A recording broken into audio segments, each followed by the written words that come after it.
One of the things that has become very, very apparent over the past couple of years is this idea of the Switch 1 not ending. And I was saying that myself going into the launch of the Switch 2, in that, like, wait a minute. You're telling me that they're releasing new features for the Switch 1 that are going to tie into Switch 2, they're going to keep the eShop live, it's going to be the same eShop, it's going to be the same ecosystem, backwards compatibility is going to be a thing. You're telling me that the Switch 2 is going to continue the Switch 1's life cycle. And it's something that a lot of people were like writing off and ignoring. Like, they really wanted to push this idea that when the Switch 2 came out, the ecosystem would reset and there would be nothing on the eShop. There would be no backwards compatibility. Like, they would shut down NSO and slowly start trickling out Nintendo Classic games again. Like, they really thought that like the Switch 2 would be a reset. And I think that was a big reason why people like Sean Malmstrom and like Nintendine were so anxious to downplay the Switch 2, is that they thought that it was their last chance to grift off of Nintendo.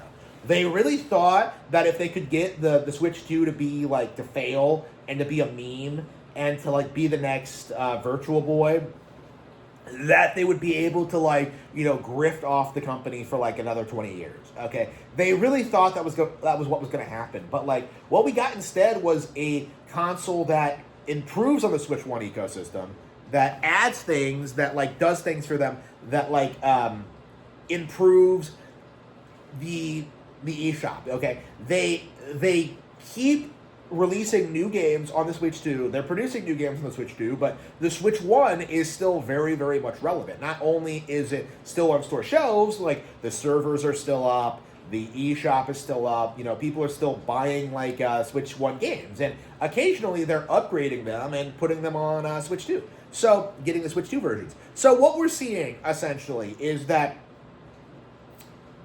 the Switch 1 is still very, very relevant. And because the servers are tied into Switch 2, what we're going to see is that the servers are not going to be shut down anytime soon, that you will be able to download old games you purchase on the ecosystem, and you are going to be able to continue experiencing the Switch 1 indefinitely, possibly forever.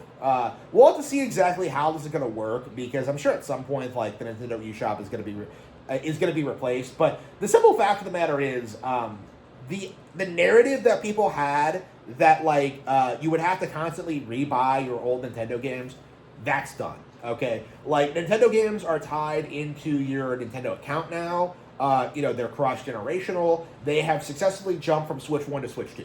Okay, now maybe you have to pay an upgrade fee to take advantage of new features and like new content that gets released. But for the most part, the Switch 2 has... it's very, very easy to move your Switch 1 library over to Switch 2. Okay, that's what we've been seeing over the past several years. And what we've been seeing is that, like, the industry has created this illusion, this, like, narrative that, like, eventually Nintendo's gonna, like, break with the Switch branding, and they're gonna do something radically different, and they're gonna, like, make you pay for all this stuff again. It's not gonna happen. It's not necessary. Okay, because, like, even back in the Super Nintendo days, they were talking about backwards compatibility and, like, continuing to play NES games into the Super Nintendo's lifespan. Like, the issue back then was cost and just, like, the necessity of it. And so, like, it was just a problem they had to overcome. But that's not really an issue in the Switch 2 era. Because of digital distribution, games can remain relevant forever. They can drop updates for games whenever. They can drop, like, Switch 2 editions of games whenever. They can drop new Switch 2 exclusives whenever. And what ends up happening is that, like, not only does the Switch 2 continue to succeed and do well and have plenty to play, you also have a lot of value out of Switch 1. For example, Pokemon Fire Red and Leaf Green launched recently. And, considering I still own my Switch 1, in theory, eventually, if I needed to, like, get all 150 Pokemon by, like, trading, I could do that using my other Switch, So, again, the hardware still has, like, some inherent value to it. It does have, like, some different functionality. There's some reasons to keep going back to Switch 1. So, what we're seeing, essentially, like, is seeing, like, basically the two major assumptions that people had about the new Nintendo console release just being completely dismantled. Like, the idea that the Switch 2 would replace the Switch 1, and that the Switch 1 would die instantly, and the idea that, like, all of the Switch 1's, like, established titles, its library, its history would immediately become irrelevant after the Switch 2 came out, okay? Like, those two things were kind of major assumptions, is that the Switch 2 would have to play catch-up with the Switch 1, and that they would never again, like, hit those sales numbers, and that Nintendo would fade into irrelevancy. Like, that was the narrative with the Switch 2. That's what people tried to gaslight you into believing. And that simply hasn't happened. Like, people complain about the Nintendo Switch 2 versions, they complain about the old Switch 1 games, they complain about Nintendo Classics, but the reality is, what we're seeing is that these games are constantly getting re-released, constantly improving, constantly being sold, and constantly doing numbers. You know, I think, considering the way the ecosystem works today, it will be more effective for Nintendo to, like, put games out of print, you know, no longer produce new copies of, physical copies of video games, but still continuing to sell them indefinitely. So, I think this is going to be something that a lot of people are really surprised by, but, like, you know, games like Mario Kart 8, games like Mario Tennis Fever, games like, you know, Animal Crossing New Horizons, it's very possible that these games will continue to sell new units indefinitely because of their being ever present on the eShop. You know, these games are going to be, like, promoted occasionally. They'll be brought up during, like, Nintendo Directs. You know, when new games come out, like, sales are going to spike for old copies of these older games in the same series. Like, what we're going to see is, like, this huge major shift in the way video games are sold. In that, the idea that people had that, like, a game comes out and then it's old and then it won't sell anymore, that's not really going to be true.